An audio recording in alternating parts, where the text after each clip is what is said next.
It's been a beautiful day with the sun starting to go down. We can see it crossing the horizon here high above the trees in the Stanton area.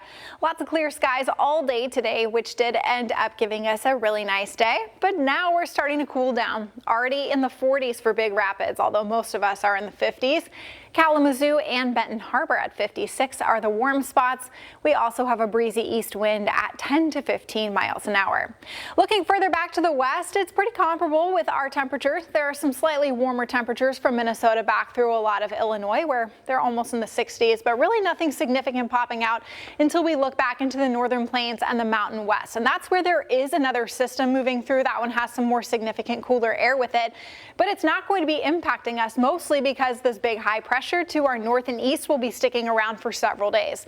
So that will lead to more dry days with nice afternoons, some chilly mornings, and breezy winds too. Want to talk a little bit about Melissa for a moment because this is a catastrophic Category 5 hurricane, and as the 5 p.m. update came in, those winds, the sustained winds, they increased along with the gusts.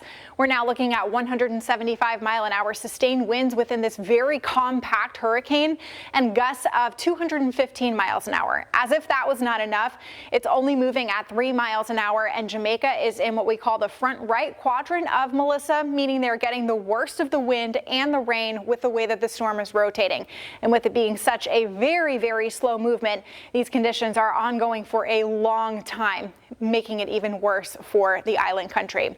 We should be seeing landfall between midnight and early tomorrow morning, but honestly, it doesn't really matter because it's such a small storm and Jamaica is such a small island, pretty much all in the path. And then we'll see some gradual weakening as Melissa picks up after it crosses the eastern tip of Cuba and up through the Bahamas through Wednesday. This will then continue out into the Atlantic and not be a problem for us here in the U.S. besides maybe some large swells along the East Coast, but still a very impactful system. And knowing that we're in late October and hurricane season does go all the way through November for good reason for these strong storms, even this late in the season. Thankfully for us, it is very quiet. We'll be 37 tonight with patches of frost, maybe a little bit of a breeze, and that is about it. 50s for tomorrow, maybe even a few spots touching 60 degrees. That would be pretty nice, and a lot of that is due to the wind direction once again from the east, and that does help to push some pretty warm air towards the lakeshore. Gusty winds will be an issue for us all day again tomorrow with gusts up to 25 or so. That's about what we had today, so sustained winds at 10 to 15, gusting to 25.